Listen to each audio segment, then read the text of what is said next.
reference sida leikidraba yamna maru oiba Bharat ki Prime Minister oibiramba yauna mioi taraga manga sigi awaba phongdokpa sida ibu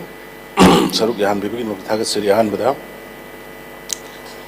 sir kenogi mayam sida loine yaure yahan bada khogi Dr. Manmohan former Prime Minister of India mayamna adum khangnare magi ingba tappa aduga masamak economist amoina Bharat sigi Prime Minister amoina adum afaba thabak mayam ama tawrumbagi ekoina khangje alone na mahak leikidabasi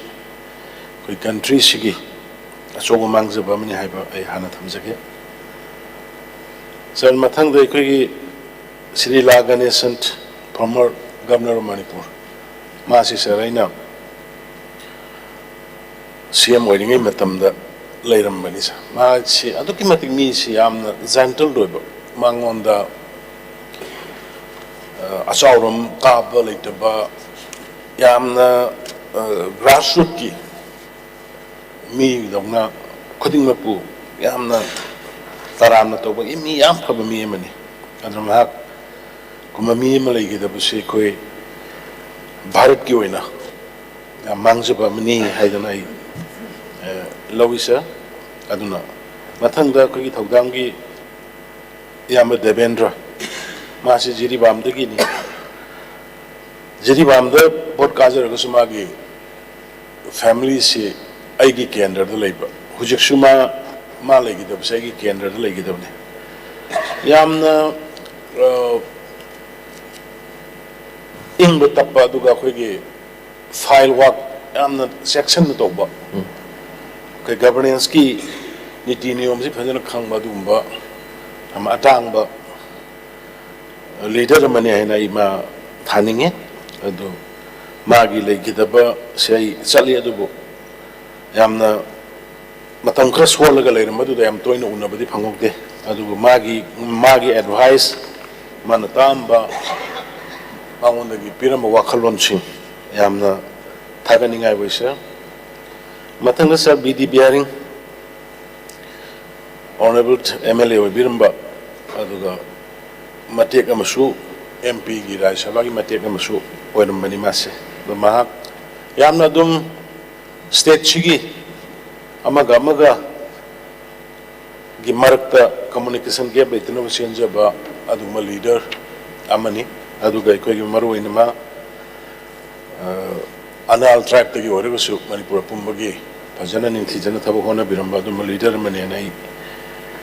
Sinta Zarisa Aduga Male Gidabushu, State Chida, so Mangjava Mini Haidana Manilosa. I was Hanam Lok Honsing as a Kogi Honorable Member House Sigurambani. Control them again, the Malay Gidabusi, a quaida, Soba, Manze, I know Jessa. Aduga, Chili Bunzagal Balte, Masi, I'm like Tiba, Horning the Battle of Mother, like the Benny, Masi, Koi, Yam Igi, Saitigam, Kahin and Waitaba, and a kind of Honabani, Hindutagi, Koi, ambulance, Karikari. Yari ambulance kay gitaw na thada na tubo ay bagtibo thogdok tu lay kidre ay masigi daw magi hawai na iswangin from the ingna layruna ba du magi mung manungna wa hawri ba mayam pon mo tu de koi sarug ya jari hay na sarai thamjage du mathang da siri kasim ruiba masi khoi gi chingai gini khoi adum yamna phaba aikoi state chigi community mayam sigi khanbiba khannabe aba du leader mane nai logje mahak nei kidabusu se aikoi state chigi oiba asok mangjaba mane aina thamjage aduga en khaisi si am nungai tami ai ma na bagi leikidabagi du sare airport ki poraga magi gumda hang basali Taja the Bani, Chumaina, suddenly the Winners. ꯃꯍꯥꯛ ꯍꯥꯎꯁꯁꯤꯗ ꯑꯩꯈꯣꯏ ꯐꯖꯅ ꯃꯇꯝ ꯁꯥꯡꯅ ꯊꯕꯛ ꯇꯧꯃꯤꯟꯅꯔꯛꯄ ꯑꯗꯨꯒ ꯁ꯭ꯇꯦꯠꯁꯤꯒꯤ ꯂꯩꯕꯥꯛꯁꯤꯒꯤ ꯑꯋꯥ ꯑꯅꯥ ꯀꯌꯥ ꯄꯨꯃꯤꯟꯅꯔꯛꯄ ꯑꯗꯨꯒꯨꯝꯕ ꯂꯤꯗꯔ ꯑꯃꯅꯤ ꯃꯥ ꯂꯩꯈꯤꯗꯕꯁꯤ ꯁꯥꯔ ꯑꯩꯈꯣꯏꯗ ꯑꯆꯧꯕ ꯁ꯭ꯇꯦꯠꯁꯤꯒꯤ ꯃꯥꯡꯖꯕ ꯑꯃꯅꯤ ꯍꯥꯏꯅ ꯊꯝꯖꯒꯦ ꯑꯗꯨꯒ ꯉꯁꯥꯏ ꯄꯨ ꯊꯥꯡꯃꯩꯕꯟ ꯀꯤꯞꯒꯦꯝ ꯌꯥꯝ ꯐꯕ ꯃꯤ ꯅꯃꯥ ꯑꯌꯥꯝꯕ ꯃꯇꯝꯗ ꯅꯣꯡꯃꯗ ꯇꯧꯔꯒ ꯂꯩꯕ ꯃꯥꯁꯤ ꯀꯥꯡꯄꯣꯛꯄꯤꯗꯒꯤꯅꯤ ꯑꯩꯈꯣꯏ ꯃꯥꯁꯤ ꯑꯗꯨꯝ ꯐꯦꯃꯤꯂꯤꯗꯧꯅ ꯌꯥꯝꯅ MLA ꯑꯃꯒꯤ ꯂꯦꯚꯦꯜꯗ ꯅꯠꯇꯕ ꯐꯦꯃꯤꯂꯤ ꯑꯃꯒꯤ ꯃꯆꯤꯟ ꯃꯅꯥꯎꯒꯤ ꯂꯦꯚꯦꯜꯗ ꯂꯣꯏꯅꯔꯛꯄ ꯑꯗꯨꯒꯨꯝꯕ ꯃꯤꯁꯛ ꯑꯃꯅꯤ ꯃꯥ ꯂꯩꯈꯤꯗꯕꯁꯤ ꯑꯩꯈꯣꯏꯗ ꯑꯆꯧꯕ ꯃꯥꯡꯖꯕ ꯑꯃꯅꯤ ꯍꯥꯏꯅ ꯁꯥꯔ ꯑꯩ ꯑꯗꯨꯃꯥꯏꯅ ꯂꯧꯏ ꯑꯗꯨꯒ ꯁ꯭ꯔꯤ ꯃꯩꯅꯝ ꯚꯥꯔꯣꯠ ꯁꯤꯡ ꯑꯩꯈꯣꯏꯒꯤ ꯍꯥꯟꯅꯒꯤ ꯃꯦꯝꯕꯔꯁꯨ ꯑꯣꯏꯔꯝꯃꯦ ꯑꯗꯨꯒ ꯃꯥ ꯚꯥꯔꯇꯤꯌꯥ ꯖꯅꯇꯥ ꯄꯥꯔꯇꯤꯒꯤ ꯄ꯭ꯔꯁꯤꯗꯦꯟ ꯄꯨꯗꯅ ꯉꯁꯤ ꯃꯅꯤꯄꯨꯔꯗ ꯚꯥꯔꯇꯤꯌꯥ ꯖꯅꯇꯥ ꯄꯥꯔꯇꯤꯒꯤ ꯁꯔꯀꯥꯔꯒ ꯂꯥꯛꯇꯨꯅ ꯇꯧꯔꯤꯁꯤ ꯃꯥꯒꯨꯝꯕ ꯂꯤꯗꯔ ꯀꯌꯥꯅ ꯁꯦꯀ꯭ꯔꯤꯐꯥꯏꯁ ꯇꯧꯔꯝꯃꯒ ꯇꯧꯕꯗꯒꯤ ꯉꯁꯤ ꯂꯥꯛꯄꯅꯤ ꯑꯗꯨꯅ ꯃꯥꯒꯨꯝꯕ ꯄꯥꯔꯇꯤ ꯑꯣꯔꯒꯅꯥꯏꯖꯦꯁꯟꯗ ꯊꯋꯥꯏ ꯌꯥꯎꯕꯗ ꯅꯠꯇꯅ ꯂꯩꯕꯥꯛꯁꯤꯒꯤ ꯑꯣꯏꯕ ꯁ꯭ꯇꯦꯠꯁꯤꯒꯤ ꯑꯣꯏꯕ ꯑꯗꯨꯒ ꯀꯟꯇ꯭ꯔꯤꯁꯤꯒꯤ ꯑꯣꯏꯕ ꯊꯕꯛ ꯊꯧꯔꯝ ꯀꯌꯥꯗ ꯁꯔꯨꯛ ꯌꯥꯔꯝꯕ ꯑꯩꯒꯤ ꯏꯌꯥꯝꯕ ꯑꯃꯅꯤ ꯃꯍꯥꯛ ꯂꯩꯈꯤꯗꯕꯁꯤ ꯃꯅꯤꯄꯨꯔꯒꯤꯗ ꯅꯠꯇꯅ ꯚꯥꯔꯠꯀꯤ ꯑꯣꯏꯅ ꯑꯆꯧꯕ ꯃꯥꯡꯖꯕ ꯑꯃꯅꯤ ꯍꯥꯏꯅ ꯑꯩ ꯑꯗꯨꯃꯥꯏꯅ ꯊꯥꯅꯤꯡꯉꯤ ꯁꯔ ꯃꯊꯪꯗ ꯄꯤꯇꯔ ꯐꯦꯔꯩ ꯑꯩꯈꯣꯏꯒꯤ ꯃꯅꯤꯄꯨꯔ ꯂꯦꯖꯤꯁꯂꯦꯇꯤꯚ ꯑꯦꯁꯦꯝꯕ꯭ꯂꯤꯒꯤ ꯆꯤꯡꯉꯥꯏꯒꯤ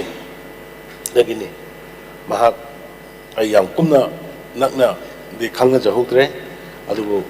ꯇꯥꯖꯕꯗ ꯃꯤ ꯌꯥꯝ ꯐꯕ ꯁ꯭ꯇꯦꯠꯁꯤꯒꯤ ꯃꯌꯥꯝꯒꯤ ꯑꯣꯏꯕ ꯊꯕꯛ ꯌꯥꯝ ꯐꯖꯅ ꯇꯧꯕ ꯑꯗꯨꯒꯨꯝꯕ ꯂꯤꯗꯔ ꯑꯃꯅꯤ ꯍꯥꯏꯅ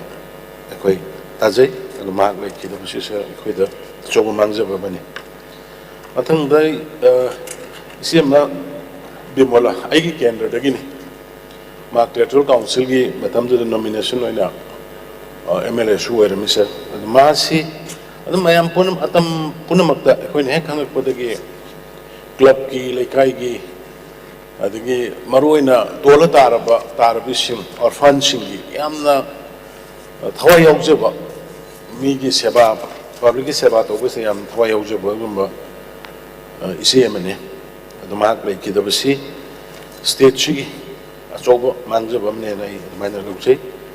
ꯃꯊꯪꯗ ꯁꯤꯗꯤ ꯌꯨꯝꯅꯥꯝ ꯃꯅꯤꯁꯤꯡ ꯒꯣꯔꯅꯔ ꯃꯦꯝꯕꯔꯁ ꯑꯩꯈꯣꯏ ꯋꯥꯡꯒꯣꯏꯒꯤ ꯇꯥꯃꯅꯤ ꯑꯩꯈꯣꯏ ꯈꯪꯅꯖꯍꯧꯏ ꯑꯗꯨꯝ ꯇꯞꯄ ꯅꯣꯡꯃꯗ ꯇꯧꯔꯒ ꯑꯗꯨꯝ ꯃꯥ ꯊꯕꯛ ꯇꯧꯃꯤꯟꯅꯕ ꯈꯣꯠꯃꯤꯟꯅꯕꯗ ꯇꯥꯟꯅꯕꯗ ꯌꯥꯝ ꯅꯨꯡꯉꯥꯏꯕ ꯑꯗꯨꯒꯨꯝꯕ ꯏꯌꯥꯝꯕꯁꯤꯡꯅꯤ ꯃꯥ ꯂꯩꯈꯤꯗꯕꯁꯤꯁꯨ ꯁ꯭ꯇꯦꯠꯁꯤꯒꯤ ꯑꯆꯧꯕ ꯃꯥꯡꯖꯕ ꯑꯃꯅꯤ ꯍꯥꯏꯅ ꯊꯥꯖꯩ ꯁꯔ ꯑꯗꯨꯒ ꯁ꯭ꯔꯤ ꯊꯣꯛꯆꯣꯝ ꯕꯥꯕꯨ ꯁꯤꯡ ꯐꯣꯔꯃꯔ ꯁꯦꯀ꯭ꯔꯦꯇꯔꯤ ꯃꯅꯤꯄꯨꯔ ꯂꯦꯖꯤꯁꯂꯦꯇꯤꯚ ꯑꯦꯁꯦꯝꯕ꯭ꯂꯤꯒꯤ ꯁꯤ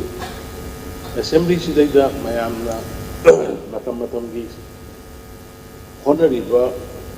ꯂꯧꯔꯤꯕ ꯋꯥꯔꯦꯞ ꯇꯧꯔꯤꯕ ꯊꯕꯛ ꯃꯌꯥꯝꯁꯤꯗ ꯌꯥꯝ ꯀꯥ ꯍꯦꯟꯅ ꯆꯥꯎꯅ ꯗꯥꯏꯇ ꯂꯧꯔꯝꯕ ꯁꯦꯀ꯭ꯔꯦꯇꯔꯤ ꯑꯃ ꯑꯣꯏꯅ ꯑꯗꯨꯒꯨꯝꯕ ꯃꯤꯁꯛ ꯑꯃꯅꯤ ꯃꯍꯥꯛ ꯂꯩꯈꯤꯗꯕꯁꯤꯁꯨ ꯑꯆꯧꯕ ꯁ꯭ꯇꯦꯠꯁꯤꯒꯤ ꯃꯥꯡꯖꯕꯅꯤ ꯁꯔ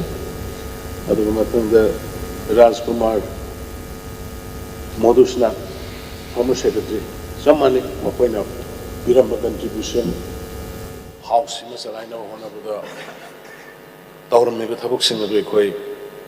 ꯂꯥꯏꯅ ꯂꯧꯕ ꯌꯥꯗꯦ ꯃꯈꯣꯏꯕꯨ ꯑꯩꯈꯣꯏꯅ ꯑꯣꯅꯔ ꯇꯧꯖꯔꯤ ꯑꯗꯨ ꯂꯣꯏꯅꯅ ꯍꯥꯏꯔꯤꯕ ꯂꯩꯈꯤꯗ꯭ꯔꯕ ꯃꯌꯥꯝ ꯄꯨꯝꯅꯃꯛꯁꯦ ꯂꯣꯏꯁꯤꯟꯖꯔꯛꯄꯗ ꯃꯣꯏꯒꯤ ꯊꯋꯥꯏꯅ ꯏꯁꯣꯔꯒꯤ ꯃꯐꯝꯗ ꯏꯪꯅ ꯆꯤꯡꯅ ꯂꯩꯔꯨꯅꯕ ꯑꯗꯨꯒ ꯂꯣꯏꯅꯅ ꯃꯣꯏꯒꯤ ꯂꯩꯍꯧꯔꯤꯕ ꯏꯃꯨꯡ ꯃꯅꯨꯡꯁꯤꯡ ꯇꯦꯛꯇ ꯀꯥꯏꯗꯅ ꯑꯋꯥ ꯑꯅꯥ ꯄꯤꯗꯅ ꯏꯁꯣꯔꯅ ꯆꯥꯟꯕꯤꯕ ꯑꯣꯏꯔꯁꯅꯨ ꯍꯥꯏꯗꯅ ꯁꯔ ꯑꯩ ꯍꯥꯏꯖꯔꯤ ꯃꯇꯝ ꯈꯔ ꯄꯤꯕꯤꯅꯕ ꯊꯥꯒꯠꯆꯔꯤ thank you Mathangda, Honorable Member T.H. Biswajit Singh.